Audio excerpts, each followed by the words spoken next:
Has the ability to distill the best information and the strategies available and make it very doable for us. And then he adds in his own street-tested principles and success to mentor millions of people so that they can achieve success. Before Darren comes on the stage, we have a short video that we'd like to show.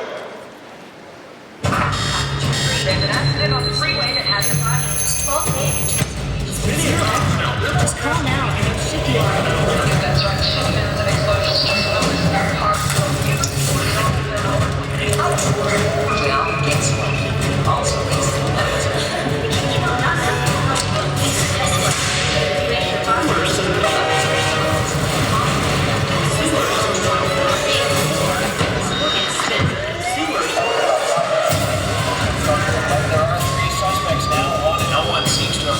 so it's hard to know where it's heading. Chances are we get more of that.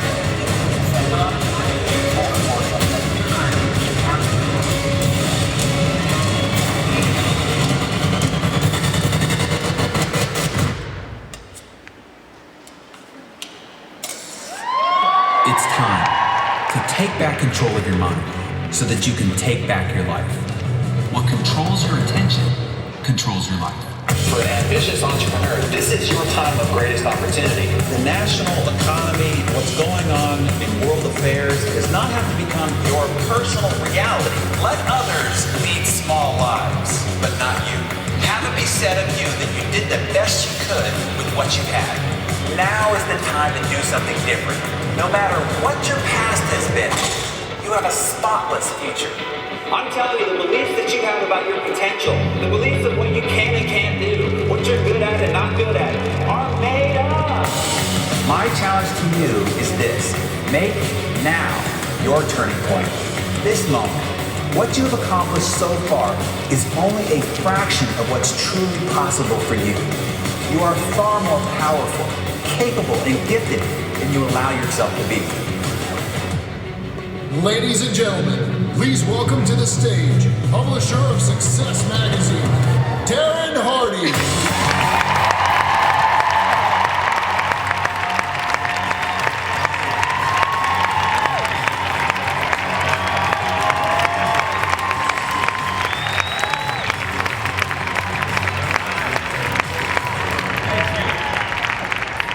Thank you for that. Well, good morning. Wow, you guys look good. You work out? All right. So, as publisher of Success Magazine, I have a question I'm compelled to ask you. And that is, why are you not more successful than you are right now? Now, don't get me wrong, you guys have done some amazing things. 50% growth year over year, amazing. But let's have a very candid conversation. It is really just a fraction of what you're really capable of. Most of you, your results are nowhere near what your true potential is. And so what is it that keeps holding you back? Let me ask you a question. How many people here, no matter how successful you are right now, want to be more successful? Okay. So why aren't you? What's stopping you? So I've asked that question to the 3 million readers in Success Magazine, stages all over the world. Let me clear up for you what I keep hearing as the #1 myth for why people say they are not more successful than they are right now. First of all, how many of you had a very nice, normal, and happy childhood? How many? Wow, okay, a lot of you. Huh. Well, good for you, okay? Because my childhood sucked. And my parents, they divorced when I was 18 months old. And my mother, she didn't want me, so she just gladly and very enthusiastically handed me over to my father. In fact, when she first found out from the doctor that she was pregnant with me, her reaction was disappointment and anger. And then when I was born, and they decided to split, she just handed me over. So my father at the time, you have to know, was only 23 years of age, okay? He didn't know what the heck he was doing either. He had just moved from the San Francisco Bay Area to what seemed like the middle of nowhere, Albuquerque, New Mexico, to take a job. I know, Presbyterian Hospital, my Bethlehem. He took a job as an overworked, underpaid university football coach. And so it was just he and I out there by ourselves with him trying to figure it out. So this was his parenting philosophy. He would just shove me in the corner of a couch, barricade me with pillows to try to keep me, and put headphones on my head to try to keep me quiet. You see the stunned look I had on my face? I had that most of my childhood. It became, you learned really quickly in life that you kind of had to fend for yourself. To say my dad wasn't the nurturing type is almost comical. He was known affectionately around our house as a bit Neanderthal, and he actually parented like he coached football, which meant there was no whining, no crying, no excuses, lots of yelling and lots of cursing. In fact, you remember the movie Full Metal Jacket? Sergeant Gunnery? That could have been my father's twin, and I basically grew up in a boot camp, so to speak. And my father, he was infamous, let's say, for one of his coaching philosophies, and that was no matter how hurt a player got on the field, they were not allowed to come out of the game during the game. And so one time this linebacker just gets smashed in the middle of the field, wobbles to the sideline, begs my dad to take him out of the game, and my dad grabs him by the face mask, the teeth clenched, spitting through them, not unless you're showing bone. And he pulled back his shoulder pad, and out from his neck skin was sticking his collarbone. So anytime any of those kids said, Dad, we're sick, you can't go to school, he'd yell from the other side of the house, what? Not unless you're showing bone. And we'd have to drag our sorry butts out to school. When I was 4 years of age, he married my stepmonster. Did not mispronounce that. And they went on to have 2 other children, and because in her eyes I was of the other woman, she did everything she possibly could to try to ostracize me from the family at every turn. I was literally a redheaded stepchild. And you can see my father cut my hair, which I think I suffer more emotional trauma from than anything else. Now I tell you all this to tell you this. I stand before you this morning as the high-functioning achiever because of this highly dysfunctional childhood. You see, because I had to get over these issues of abandonment is the reason why I'm so vigorously self-reliant. Because I had this football coach, Neanderthal-like father is the reason why I'm so driven. Because you had to achieve in order to get any love or attention in our house is also the reason why I'm so goal-oriented and ambitious. You see, these are the training tools that have helped me build the muscles that I have today in order to accomplish the things that I've been able to accomplish. You see, a lot of people look at their past as wounds that they need to heal from, right? When in actuality, they're muscles that you develop. See, how do you develop a muscle? Talking to Beachbody, how do you develop a muscle? You put it under incredible stress and strain, over and over, stress, strain. You're actually tearing the muscle fiber. And then in rest and recovery, it grows back bigger than it was before. Which means the next time you could lift heavier weights, you could do greater things because you've had that muscle development. Now you can go and do extraordinary things that ordinary people just can't do. So the first key lesson for you here is to understand that your adversity is in fact your advantage. And I hope that your childhood sucked. Or I hope something in your life has really been tough, difficult, strainful, and stressing, so that you can grow the muscles that you need to go do the extraordinary things ordinary people can't do. You see, my mentor, Jim Rohn, said people carry their past around like a billy club that they just keep beating themselves over the head with, when in fact that was the training ground to give you the development necessary to go do extraordinary things. So I've been asked to come here to talk to you about how to ignite the principles of the compound effect. Even if you've read the book, how to ignite those principles so that you can lay a clear path in front of you, connect the dots, and get the kind of results that you're truly capable of. Unleash that true potential so you can do those extraordinary things. So I get asked the question all the time, what was the premise? Why did I decide to sit down and write this book? And it was really when we first took over Success Magazine, and I started looking at the culture and society around us to try to figure out what is it that's hindering people? What's stopping them from being able to realize this greater potential that they've got? And I realized that our society and culture is misleading, bamboozling, fooling, and tricking people on an ongoing and regular basis. You see, we're constantly bombarded with ever increasingly sensational claims to get rich, get fit, get younger, get sexier, all overnight, with very little effort, for only 3 easy payments of $39.95. And these marketing gimmickry messages are taking people who have a sincere interest in what does it take for me to provide more for my family, so that I can become healthier, so that I can grow and do better and experience the life that I was designed to live, and they're constantly being derailed and distracted by these messages. And we all know that there is no secret formula to it, right? There's no silver bullet. There's no magic pill. And for God's sakes, people, there's no frickin' secret. That's been buried for 2,000 years by some covert society and only unearthed recently for worldwide revelation. So now you can just sit on your couch and just imagine checks coming into your mailbox. As my father would say, "Are you shitting me?" That's not how it works. You see, I do think that there is a new secret, and I've decided to here on this stage, I'm going to release the new forgotten secret the last 20 to 30 years of what it takes to actually earn success. And it's 3 little words: hard freaking work. That's the only thing that's going to cause anybody to become successful, get fit, get healthier, and experience the kind of life that they're capable of. The truth about earning success is this: it is mundane. When you go back to your offices on Monday and you start building your business and talking to people, what you've got to do is awfully mundane. It is unexciting. Nobody's going to film you building your business and start some new fantastic reality TV show because it's so amazingly exciting. No, it is unsexy no matter what the commercials will show you.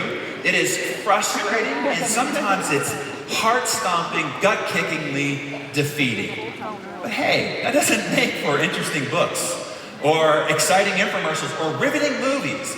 So yet we're paraded with all these other shiny objects and illusions about the pathway to success. So one of the first important messages that I want to convey to you is this: truly stop looking for the quick fix for success, happiness, and health. There is no shortcut. There are no cliff notes. There is no quick fix. And quite frankly, if there's an organization that knows it, it is this organization. They ask me, do you do any of our programs? I'm like, are you kidding me? That stuff's way too hard, man. Insanity. Here's how it works. Success is earned one day at a time. Every day you lift your head up off the pillow. You decide that day whether you are a success or mediocre or a failure.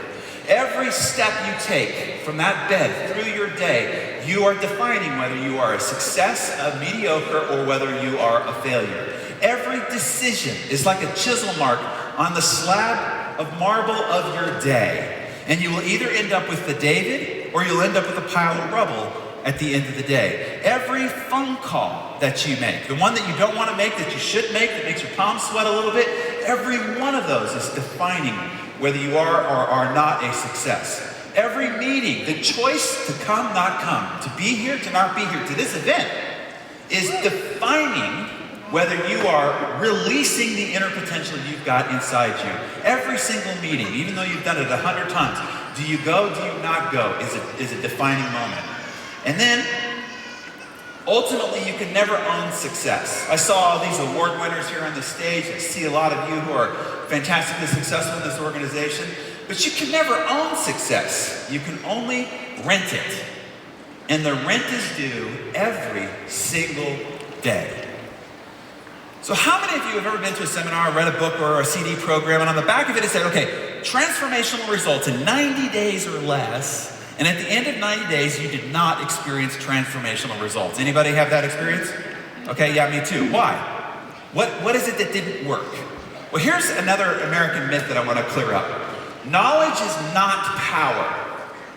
It is the potential of power, but it is not power in and of itself. It's not what you know that determine your results. It's what you do with what you know that determine your results. You see, there are a lot of broke geniuses in our society. A lot of people who know a lot of stuff about a lot of things and are broke because they apply none of it to their personal life. I love this stat here. 44% of doctors who are academically trained professionally dispense the advice of how poor eating and lack of exercise will kill you. 44% of them are overweight. Or as the philosopher Morpheus said, there's a difference between knowing the path and walking the path, right? So as I go through these fundamental concepts of what entails creating great success, I don't want to have this happen. In your mind, I don't want you to say, oh, I already know that. Instead, I want you to ask yourself 3 questions. Number 1, am I doing that? Because you might know it, but you might not actually be doing it. And the second thing is I'm doing it, but have I mastered it? Have I reached the highest level of execution on that idea? And the third, really most important question to ask yourself is, would my results prove that I've mastered it? Would my waistline prove that I've mastered it? Would my bank account prove that I've mastered it? Would the size of my organization, the intimacy of the relationships in my life prove that I've mastered it? If we called your spouse, would they say, oh yeah, they've in fact mastered all the principles of success?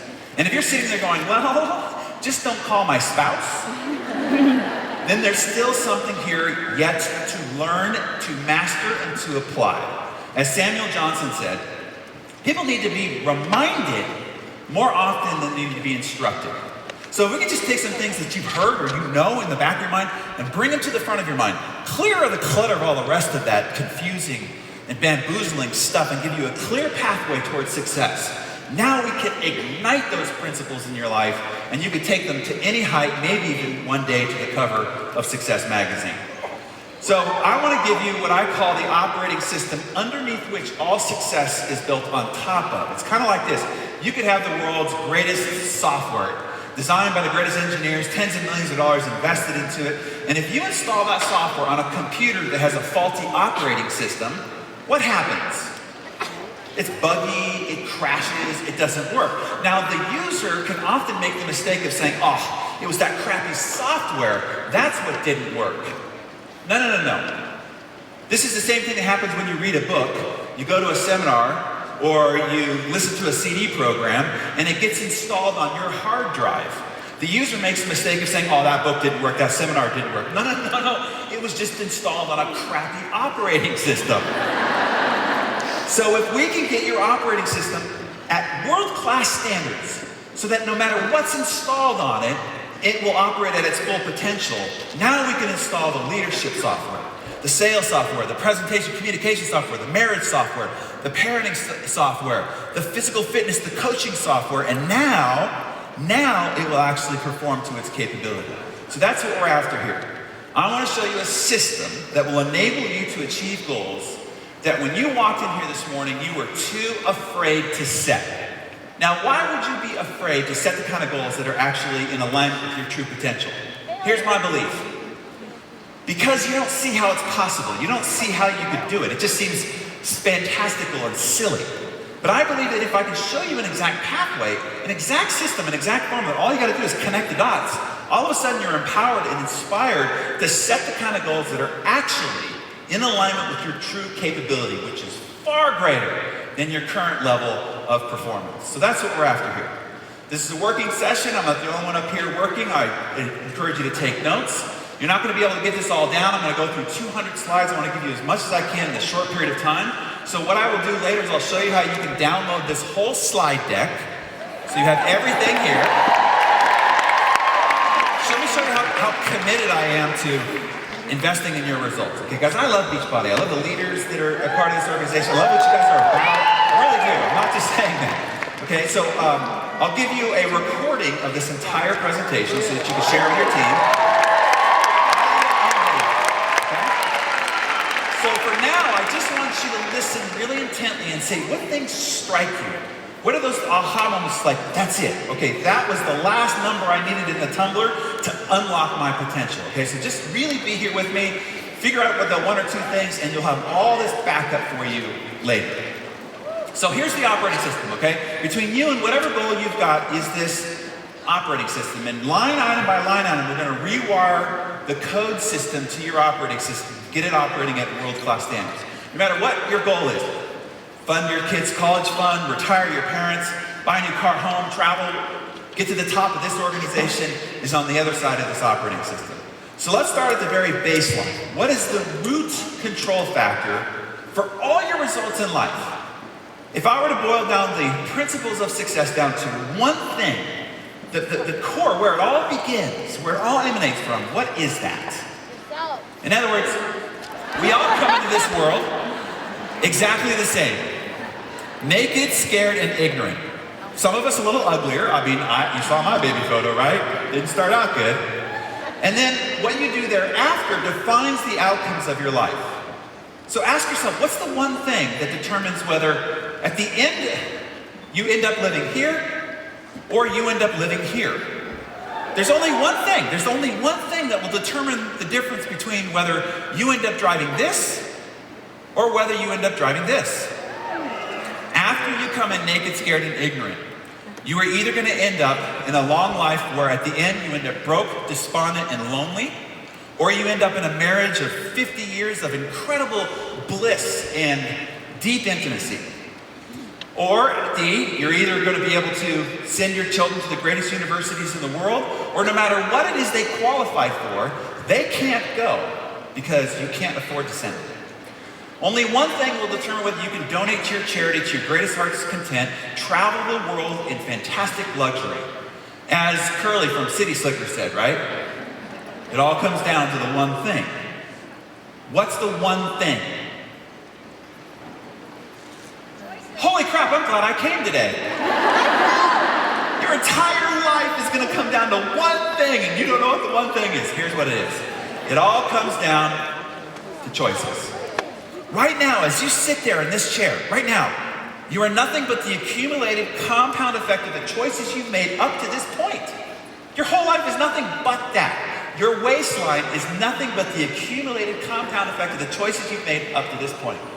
The intimacy of the relationships in your life, nothing but the accumulated compound effect of the choices you've made. Your income, the size of your organization, your bank account, nothing but the accumulated compound effect of the choices you've made. So if we're going to change the trajectory of your life, starting today, we have to go down to the core root cause of it all, and that is your choices. So now you might be asking, so choice is the first line of code in the operating system. You might be asking, what choices? Because we're faced with hundreds of choices all day throughout the day. What choices matter the most? How many people here have ever been bit by an elephant? No? Mosquito. Anybody ever been bit by a mosquito? It's considered to be the #1 deadliest animal on the planet to the human species. See, nature provides clues. It's always the little things in life that will bite you and ultimately get you. The question I'm asked most often is, okay, you see these people that are in the cover of Success magazine. There's 7 billion people on the planet, and we only get to pick 12 each year to be on the cover of Success magazine. So the question is what is it that these 12 people did differently than 7 billion to get them on the cover of Success magazine? So let me first start with the things that they didn't do, because these are the myths that people believe these people did in order to get on the cover of Success magazine. So here's not the key to their great success. Any heroic feats. Nobody you see on the cover of Success magazine would be deemed a hero. They didn't do anything heroic. They also didn't perform any grand acts of bravery. This is another legend and myth in American culture, which is just leap and hope that the net appears. Oh, don't do that. Because you'll bounce really hard. Uh-oh, I just crushed my dealio. Let me go fix that. See what happens when you leap?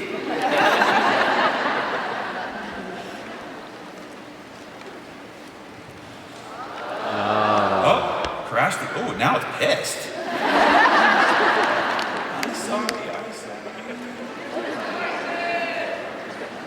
All right.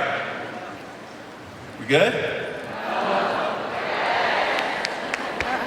They did not have any quantum leap. You know, that thing where right place, right time, just all matter of factor of timing. There wasn't any quantum leaps involved. And here's what it was a result of. If you want to know how to get on the cover of Success magazine or any fantastic success, this is the formula. Success is a result of small, seemingly insignificant, in the moment-to-moment choices. Small little choices, like, hey, at lunch, you go into a restaurant and you're presented with a menu, and a menu is what? Choices. Just a whole collection of choices. Do you choose the hamburger and fries, or do you choose the salad? Now that doesn't seem to be like a Success magazine cover a worthy decision. I'm telling you, it is. Small little choices like, Oh, now you're gonna be fickle, huh? At the end of a long, hard day, do you stop by the gym and put in a workout, or do you rush home to catch your favorite sitcom? Dances with the Stars, or American Idol, or all the rest of this, where you watch other people living out their dream. Small choices, like in the middle of an argument, do you spin on your heels and say, I've had enough, I'm not talking to you anymore, and walk out of the room? Or do you spin on your heels, say you're sorry, and choose to make a moment of magic? Small little choices, like in a networking event, do you walk across the room and introduce yourself to that person that you're intimidated to meet, or do you hunker down in fear one more time? Small choices, like at the end of a long day, do you put in a few more calls, or do you simply just call it a day? You see, these small choices add up to big differences in results. Let me give you a for instance. If I give you the choice of a penny, a copper penny that doubles every day for 31 days, or $1 million in cash right now, how many people pick the $1 million in cash? Okay, tough crowd. All right, let me sweeten the offer. Yeah, all right, well, for those who haven't, you look, it's good. If you've been to the movie, don't shout it out to the rest of the crowd. All right, 2 million, anybody at 2 million? There's a time when this math's gonna change on you here, right? 3 million, how many people pick 3 million over the penny? Well, you're so smart, you knew, but your neighbor did not know.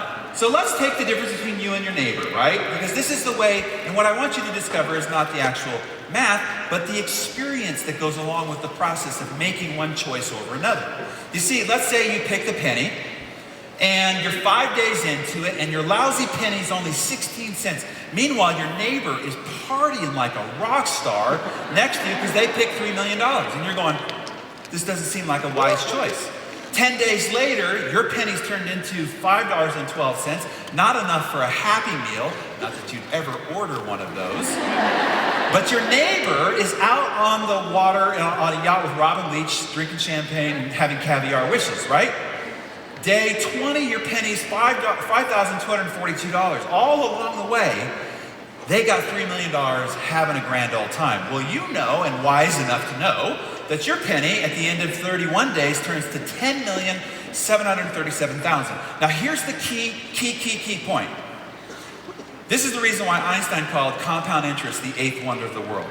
Because the math between day 1 and day 2 is exactly the same math between day 30 and day 31. But the results that are visible are dramatically different. Which means that the choices you're gonna make here today, this afternoon, is the same choices you'll make 20 years down the road. But the differences that those choices will have on the compound effect of your results will be dramatically different. More practically put, 3 friends start out exactly the same place. They all make $50,000 a year, they move to the suburbs, they bought a house, white picket fence, 2.2 children, right? They're all starting off exactly the same. Now, Scott goes through the airport, finds a Success magazine tucked in the backseat of a pocket of a plane, not something he'd normally read, but he starts flipping through it, gets inspired to try a couple of things. Here's what Scott's gonna do. Instead of getting up in the morning and reading about all the murders, tragedies, and corruption that's happening in the world, in the newspaper, he's gonna get up and just read 10 pages of a good book every single night. Every morning, something positive, something instructional, something informative. Instead of listening to drive time yak radio on the way to the office, he's gonna put in a CD, something positive, something inspirational, something that is instructional for him. He's gonna take 125 calories out of his diet. That's it. That's a half a candy bar or a small bowl of cereal. No rash diet. He's not gonna go on some incredible fitness program. He's gonna drink 2 bottles of water a day. He's gonna park at the back of the parking lot and walk in. He's gonna miss a few, he's gonna make a few more calls at the end of the day, and he's finally gonna make his weekly date night with his wife a priority, okay? That's all Scott's gonna do. That's his entire success plan. Now, how many people believe they could do Scott's plan? Sure. Easy, right? Now, Larry's just gonna keep being Larry, okay? Larry's like most people, status quo. Brad's just gonna start making some slight, seemingly insignificant poor choices. Here's what he's gonna do. He's gonna munch on a little bit of junk food around the office. You know the chocolate-covered pretzels at the end of the secretary's desk? A half a handful of chocolate-covered peanut M&Ms. That's all he's gonna add into his diet. He's gonna miss a couple of workouts a week. He's gonna drink more Diet Coke than water, God forbid. He's gonna move around a little less because he's working at his computer most of the day. He's gonna skip a prospecting call or two. And he's gonna give the cold shoulder to the spouse, to his wife at home, just a few times throughout the week. No big deal. We're not gonna call Jerry Springer over to come and fill this domestic situation. Just a cold shoulder a few times throughout the week. Now, as you start to add up the differences between these choice structures, here's what it starts to look like. 5 months down the road, absolutely no difference between these three friends. 10 months down the road, absolutely no difference, mathematically, visible or otherwise. Now, Scott's going, what is going on? I'm reading this book every morning, I'm listening to these CDs, I'm doing this damn date night every week with my wife. My buddies are sloughing off and we have exactly the same results. You can see how people get faked out. Now, 20 months down the road, 20 months of these sustained choice structures, slight, Brad's starting to feel it in the belt a little bit, tension and anxiety started to set in at the office, apathy has started to set in at home. Now, the neighbors and friends, they really can't tell, but there's just an undercurrent that started to take place. It's not until 27 months down the road that the differences between these three friends are dramatic. Let's add it up. Here's what Scott's done in 27 months. He's read 47 books on success and achievement. Now, most people who graduate with a university degree don't read 3 books the rest of their entire life. He read 47 in 27 months. Listened to 465 hours of success and achievement audio just while driving around the last 27 months. The 125 calories he cut out of his diet means that he lost 33.5 pounds. I spent the day with Dr. Oz a few months ago. Do you realize that we could end, this is what he said, we could end obesity in America today if everybody just took 125 calories off their base diet. That's all it takes. Drinking more water, he drank 3,700 gallons of water. He walked 900 miles, which means he lost another 30 pounds. The 125 date nights with the wife, I had photos with that. It got risque, let me say.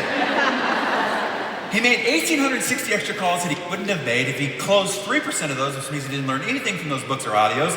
He increased on top of his $50,000 a year income an additional $279,000.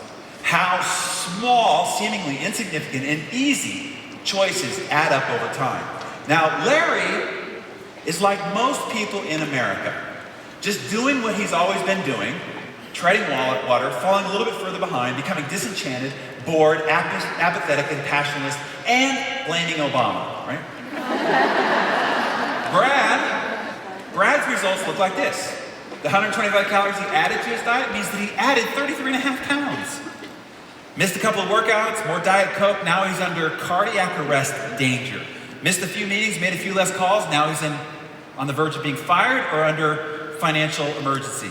The inattention and cold shoulder to the spouse means that apathy is deep and he's on the brink of divorce. Small, poor choices added up over time. Now, if you want to copy these slides, this is a simple thing. All you do is just text your name and email address to that phone number, okay? And it will send you a link where there's the video, the audio, the slides, and worksheets to go along with this whole thing. And the full presentation is 90 minutes, so you'll get the whole thing versus even what I'm doing for you here, okay? If you want to write it down, it's 510-296-6208. But you have to do it in 48 hours, otherwise it gets transferred to a future audience that I'm talking to, okay? And it's over in the corner if you didn't get it. So all of this seems relatively easy. This is the big conundrum. Why do people still fail and go about making poor choices? Well, here are 4 traps that you will face. These traps are outside this conference hall right here. These traps are in your home, they're in your office, they're in your car.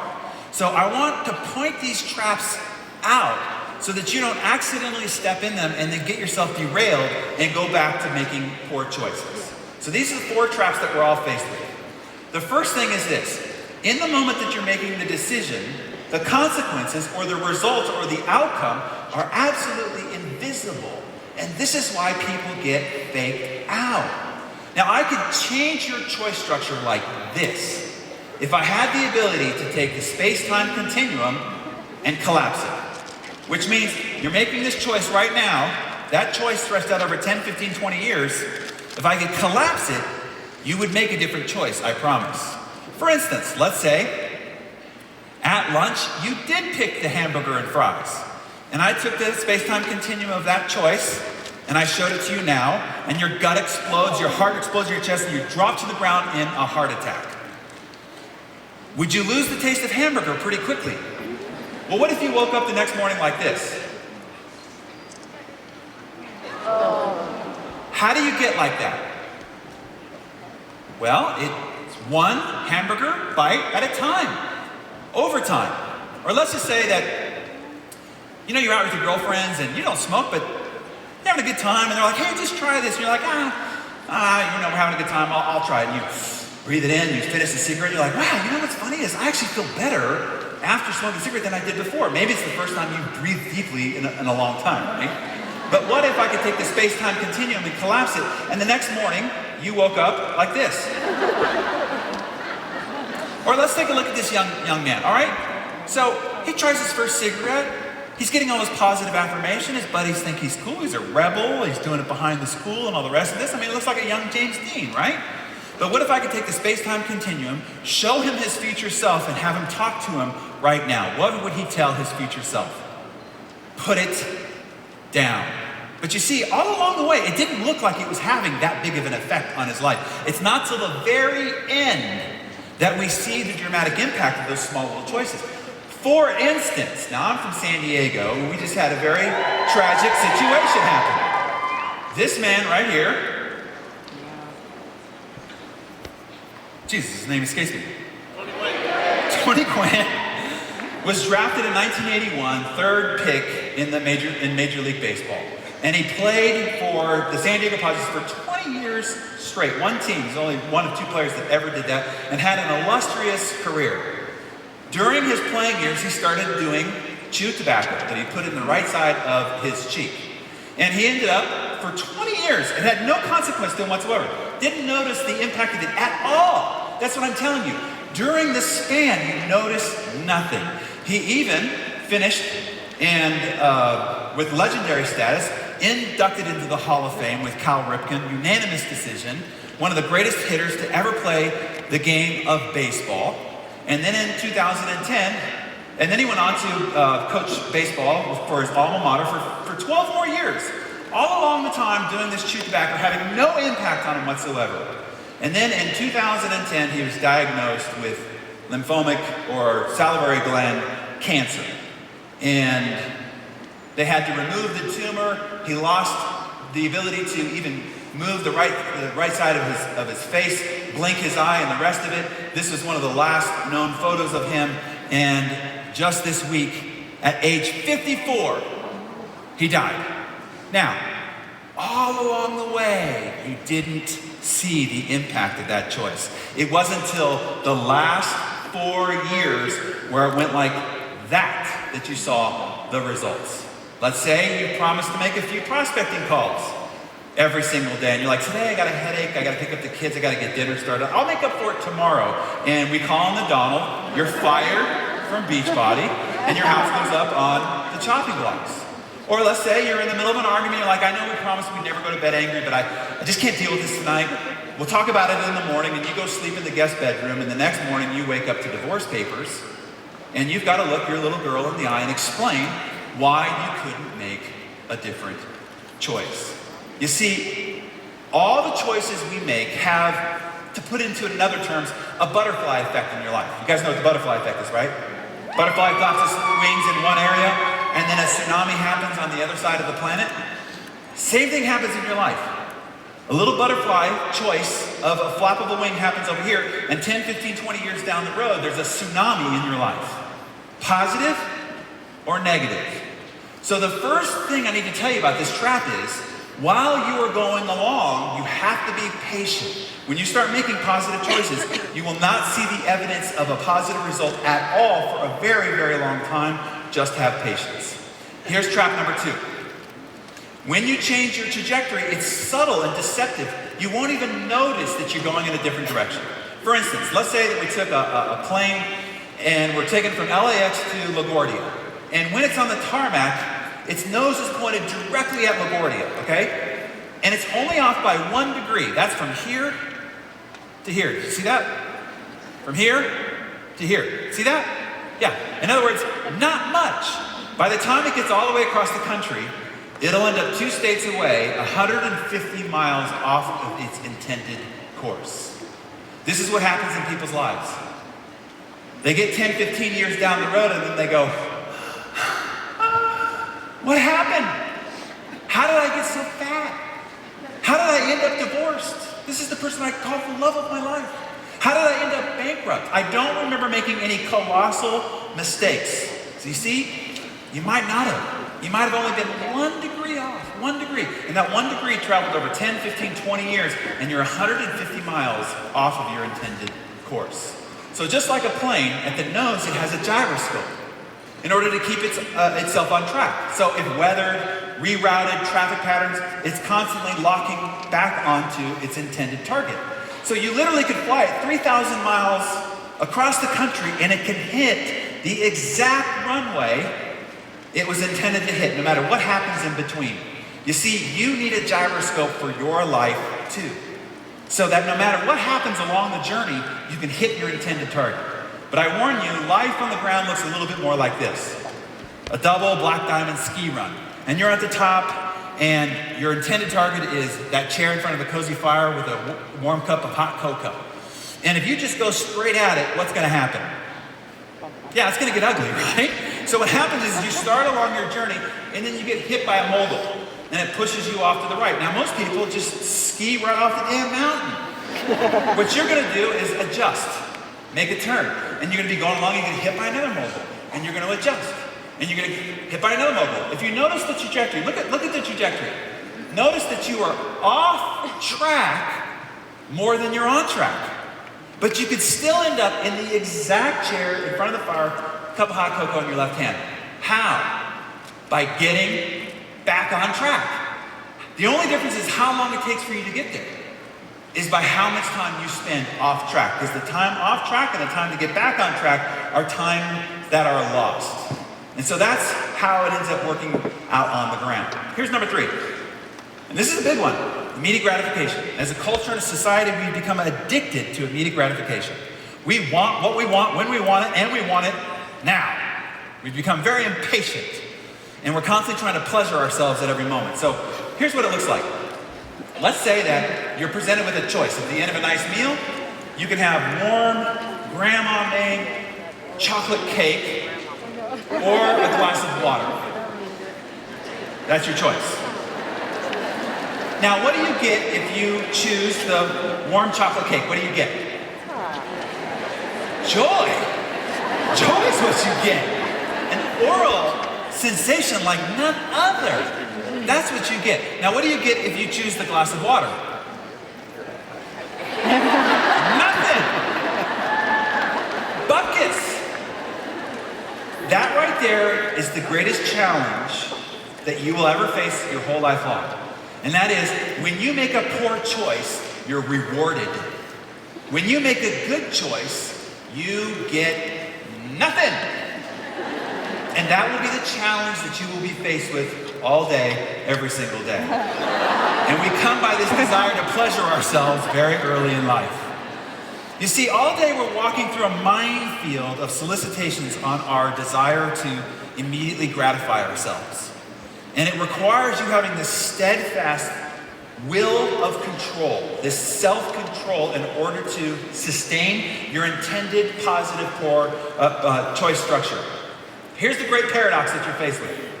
What gives you short-term pleasure? The chocolate cake, saying, no, I don't want to deal with this right now, and walking out of the room, right? Going home instead of working out creates long-term pain.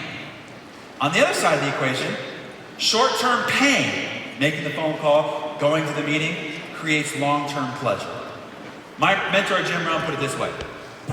He said, in life, you will suffer one of 2 pains. Right there's great wisdom. You have to hear it. In life, you will suffer. Yeah, stop trying to avoid that deal. You will suffer. That's the bad news. Here's the good news. You get to pick your suffering. The pain of discipline or the pain of regret. And as he said, the pain of discipline weighs ounces. Picking up the phone, going to the meeting, saying you're sorry. However, the pain of regret weighs tons. Divorce, bankruptcy, headache, heartache, lost and estranged relationships.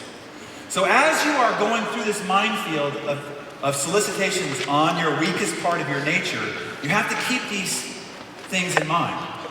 As Oprah said to me, I said, so what are some of the ways that you're working to try to change the course for you? She says, the hardest thing is that if I make a poor choice, I'm gratified. If I make a good choice, I get nothing. And so I had to decide, what can I get if I make a good choice? She says, I decided that if I made a good choice, it's a miracle. I'm gonna make a miracle. She says, because if I don't choose the chocolate cake, it's a miracle! And at least I can say, instead of the chocolate cake, I'm choosing a miracle. And she says, all I'm trying to do throughout the day is to be a miracle maker. And at the end of the day, I count up how many times today did I make a miracle, which for her was a positive choice that gave her no physical or emotional or psychological reward. She's giving her the emotional and psychological reward of a miracle. So I pass that advice on to you because I think it's very helpful. The last trap, and this is what it is. What's easy to do, and everything I've told you here is easy, is also easy not to do. And this is really something that trips people up. Because it's so easy, they disregard it. And they think, oh, well, it can't be that easy, so I'm gonna go over here and chase these more complicated and fanciful answers. You see, it's easy to eat an apple a day. It's easy to walk around the block for your good health. It's easy to say you're sorry, pick up the phone and make calls, write thank you letters, drink 10 glasses of water a day. All those things are easy, but they're also easy not to do. And that's what gets neglected. Neglecting the easy things is what separates. So what follows choices? When you ultimately decide to do something different, what has to happen after that? So you can't just sit on your couch saying, I'm making a different choice, I'm making a different choice. You have to get up off the damn couch, go out the front door and make something happen. So behavior is the next line of code in the operating system. The biggest problem with behavior is this: 95% of our behavior is totally and completely unconscious, which means we're not making a decision about it at all. You see, when you first learn to drive a car, everything is, you're dealing with it in real time, and everything seems complicated, but today you can drive, have a conversation, eat, put on your makeup, God forbid, text, without thinking about it at all. You see, 95% of all your behavior is completely unconscious. You're not thinking about it. People actually get up off the couch, go to the refrigerator, take food out, eat it, and consume it without actually being consciously aware that they have just done that. Take money out of their wallet, spend it, unconscious about what they've actually done. So the first thing you have to do is to get an awareness. I'll give you for instance from me. So when I was 20 years of age, I was in the real estate business. First year, I did really well, and I'm sitting in front of the desk of my CPA, and he's punching in all the numbers, and the ticker tape's going like this, and he's having a grand old time, snickering and laughing. And at the end of it, he says, "Congratulations, son, you owe over $100,000 in taxes." And I said, "What? I don't have $100,000 just lying around." He says, "Why? You earned several times that. Of course you set aside the money to pay your taxes." And I said, "Well, look at me. Does it look like I have set aside that money?" And then he did me a great favor. He pushed himself from his desk. He stood up and he pointed his finger at me and he said, "Son, you have to get a grip. I've seen this 1,000 times. You continue on this current trajectory and you will dig your financial grave with your wallet. Stop it." And he put his finger on what has become the most powerful personal development tool I've ever discovered. Now you gotta know, I've been in this industry for 20 years. I've bought, tried, been sent every personal development tool under the sun, and this is the most important one. He put his finger on a 50-cent notepad, and he slid it across the table. And he said, "I want you to write down every single penny you spend for the next 30 days. He said, "I don't care if it's a pack of gum at the convenience store, you fill up the air of tires with 50 cents, you buy a round of drinks for your buddies, $2,000 for a new suit, it all goes on this little notepad." And I said, "Yes, sir." And literally, it wasn't a week and a half, 2 weeks into it when I realized, oh my God, how money had been just pouring out of my pockets without me even knowing it. And by having to actually track it, see it visibly, it changed my behavior from that point forward. And so I went from earning a lot of money to being worth a lot of money on the same money because I got an awareness about the behavior I had with money. And so that's the first suggestion when it comes to changing your behavior. The second one is this. I learned this from Jim Rohn, and I met him in 1994, totally changed my life. And I'm in this seminar, and he says, "How many people here, want to have more?" And I think, oh, Jesus, what do I got to do now? I'm just killing myself already. What do I got to do? Yeah, yes, of course I want to have more, but what do I have to do? And he said, look, it's not what you do, it's who you become. Success is not a pursuit. What you pursue can elude you. It's the person you become in the process. He said, if you want to have more, you have to become more. Success is not something you pursue. What you pursue eludes you. He said it could be kind of like trying to chase butterflies. He said, instead, success is something you attract by the person you become. So let me give you a for instance. So I was talking to a friend of mine, and he was complaining about his wife going, oh, she doesn't do this, and I can't believe what she does. She drives me crazy. I'm like, dude, you got to stop. This woman is fantastic, and you're a boob.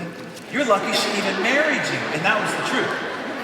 And I said, let me tell you something that I did. Let me explain to you. So everybody loves Christmas. I love Thanksgiving. Why? Food, family, and gratitude. What could be more awesome than that? One year, I'm writing out all my Thanksgiving cards. I don't send Christmas cards. I send Thanksgiving cards to the people in my life that matter the most. And I wrote out all my Thanksgiving cards, and I only had one left to do. And the one that I had left to do was the one for my wife. And at the time, earlier that day, we had an epic fight, right? And I wasn't feeling very thankful in the moment. So I was struggling with this card a bit, right? So then I had to back up and say, okay, stop. What do I really love and appreciate? And, why did I marry her? And how does she make me feel? And I wrote out this beautiful card. And I saved it because Thanksgiving wasn't for a few days. But the rest of our day went amazingly well. And that night I remember thinking, what if I could do that every day? So I took an empty journal, and at the end of every day, I just wrote down one thing that I loved and appreciated about my wife that day. And it could be something simple, like the scrumptious meal that she prepared, or the loving care she took of our dogs, or overhearing her giving support to a friend, or even just walking in the kitchen and seeing her and how she struck me in the moment. I just wrote it down secretly. She didn't know I was doing it. And I did it for an entire year. I filled the journal up cover to cover. And at the end of the year, it was Thanksgiving again. I put it in a big bow on it, and I gave it to her as a gift. And she started to read it, and she cried and said it was the best gift she ever got, which was saying something, because 4 months earlier was her birthday, and I gave her a BMW. Which struck me as like, wow, I could have really saved a lot of money there. So I told my friend, I said, why don't you just for 30 days, okay? Just for 30 days, write down one thing that you really love and appreciate about your wife. And just do it in secret. Don't tell her you're doing it. So he agreed to do it, and it literally 2 weeks into it, he calls me and he's like, dude, you won't believe how much she's changed. I told you he was a boob, right? He said, we've never been closer, we've never been more intimate, we've had the most amazing conversations. I've never been more in love with her than I am right now. You see, when you change how you look at a situation, the situation changes, right?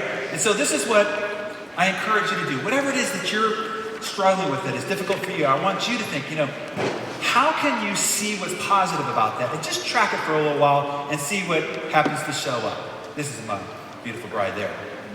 Now, behavior repeated become habits, okay? Take a single behavior, repeat them over time, and they become habits. And this is really the core of the entire operating system of what it's going to take for you to be successful are your habits. Habits is the central line of code in your operating system. When you repeat a behavior, it develops what's called a neurosignature. In your gray matter, which is very malleable, it develops, in less technical terms, a brain groove, okay? The more you repeat a pattern, the more that signature gets stronger and stronger and stronger, so that ultimately you can do it without thinking about it at all. And what happens is that these habits, they start out like cobwebs, but then they become thick as cables. And it takes about 300 repetitions of not doing the previous habit and doing a new one to weaken this one in order to strengthen another to replace it. And willpower does not work. The reason why we have the largest diet industry in the history of humanity, and we've never been more fat in the history of humanity, is because they rely on willpower. Willpower doesn't work. Instead, what you need is why power. What I mean by that is, let's say I took a 300-foot steel beam and I laid it on the floor of this conference hall. And I said, if you just walk on top of it from one end to the other, at the other side I'll give you $20. How many people would do it? Yeah, it's an easy $20, right? But what if I took that 300-foot steel beam and I put it atop 2 100-story buildings?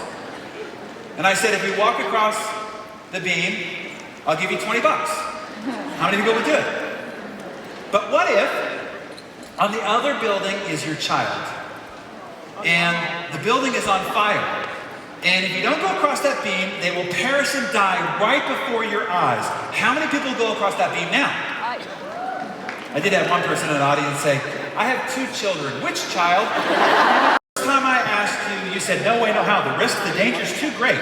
The second time, you shot your hand up, and I didn't even offer you 20 bucks.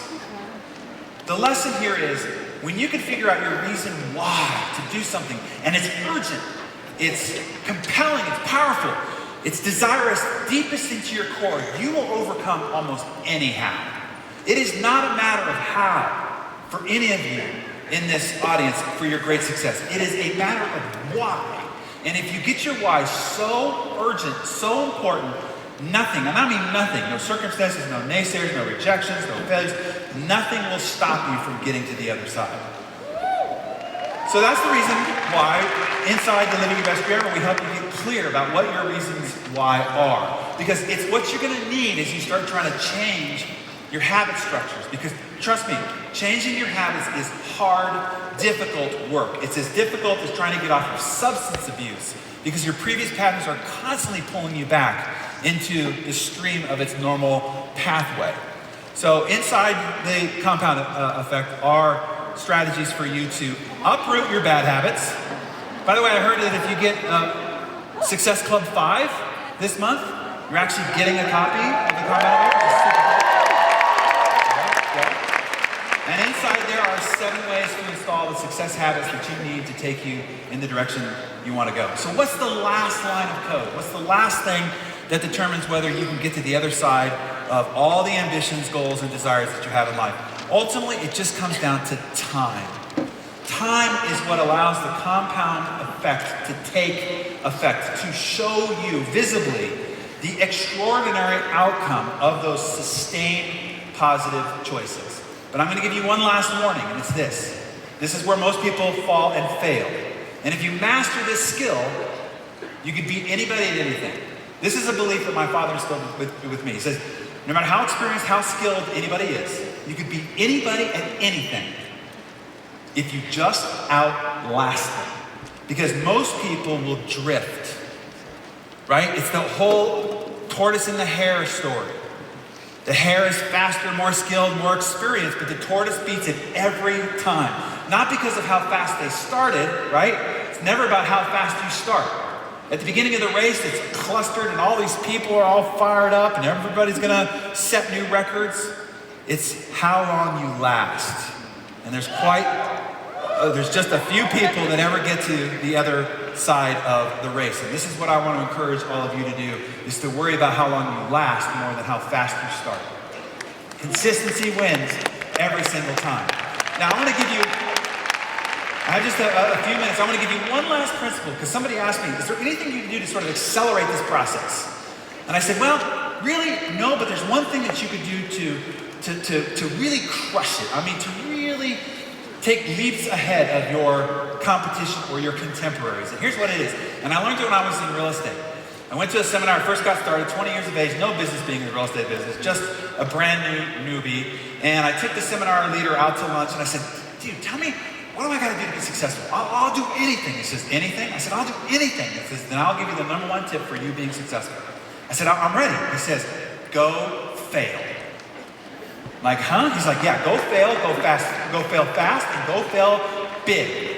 I'm like, dude, I thought the whole idea of success was avoiding failure. And he said, no, it's quite the opposite, in fact. And then he gave me this quote from Thomas Watson, who said, the key to your success is massive failure. Now, don't just hear that as a motivational quip. What if that's true? Let that marinate on your brain for a second. The key to success is massive failure. I mean, just like building a muscle, right? The key to growth is massive, repeated failure, bringing it to the point of failure. Now, I can see by the looks on your face, I had the same look when he said this to me. So he drew out this little analogy that I want to pass along to you because I think it can make a profound difference on how you go forth after this meeting. He said, life is like a pendulum. And on one side of the pendulum is pain, rejection, sadness, and defeat. On the other side of the pendulum is love, joy, happiness, and success. He said if you just stand still, you won't experience any pain, rejection, and sadness, but you won't experience any joy, love, and happiness either. You can't live under a bridge. Ultimately, you got to mix amongst people. And so what ends up happening is people end up finding this comfort zone. They're only willing to experience so much pain, rejection, and sadness, so they only experience so much joy, love, and success. And this ends up becoming their comfort zone. And anything outside of that, they immediately retreat back into their comfort zone. He said, now, you really can't push the pendulum on the side of success. You must have went to a Jim Rohn seminar. What you pursue will elude you. The one side you can control is the side of failure. So your job is to push the pendulum on the side of failure, rejection, defeat, and sadness as hard, as wide, and as often as you can. And I promise you, it will swing back on the other side. So I took him at face value. I said, all right, I have nothing to lose. So in the real estate business, there's a few places you can go get a lot of pain, rejection, defeat, and sadness really quickly, okay?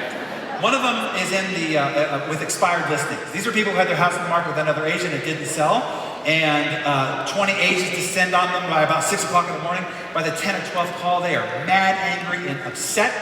Lots of pain and rejection to be had there. Once I finished with all of those, bright and early in the morning, then I went to the place that brings shivers down spines of realtors. And there are these people called for sale by owners, FSBOs, right?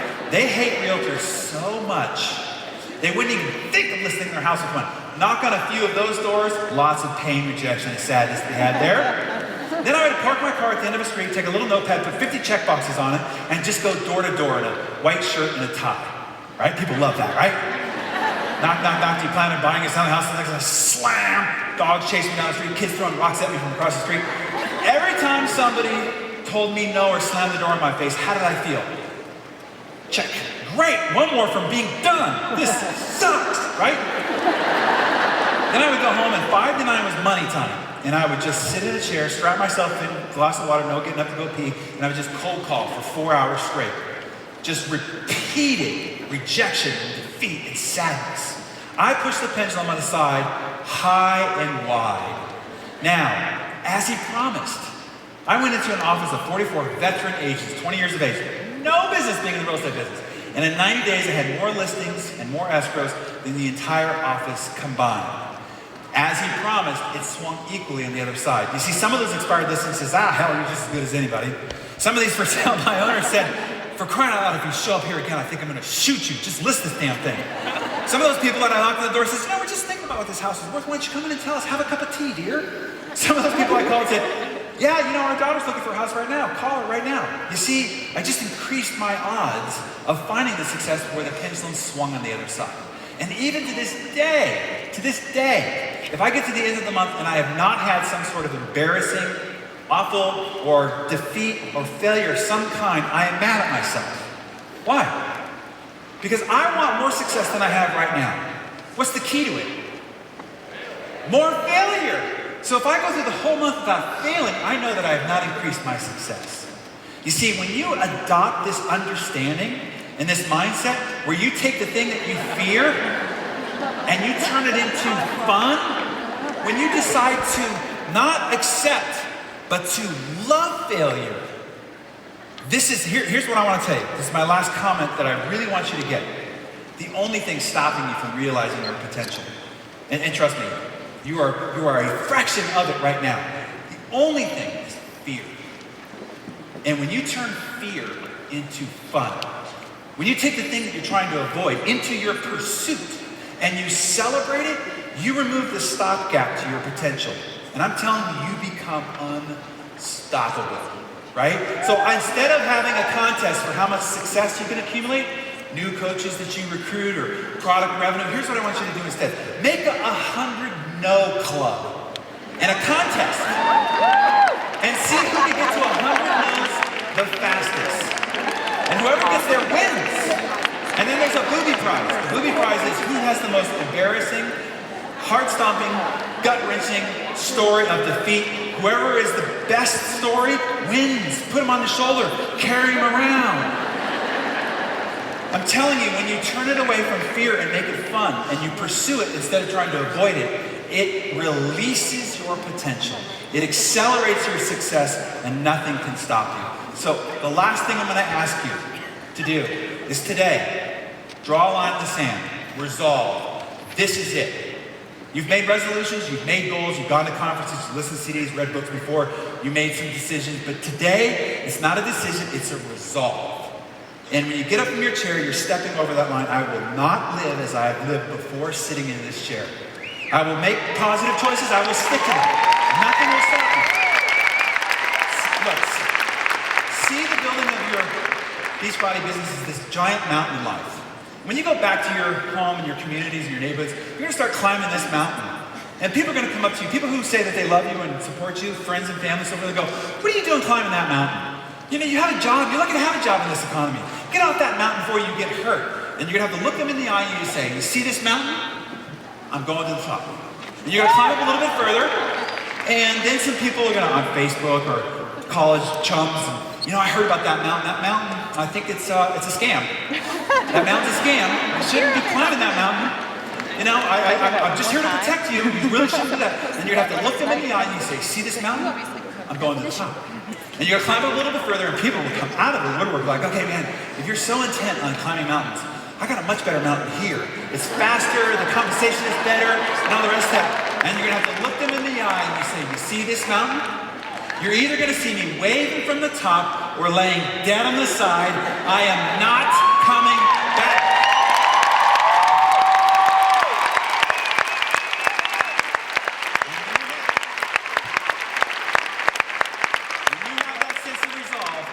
It is the last attribute you need to accomplish any dream, hope, or desire that you've got. And I hope that you take it to its ultimate level. Maybe one day we're knee to knee because we're presenting you on the cover of Success Magazine. Thank you all.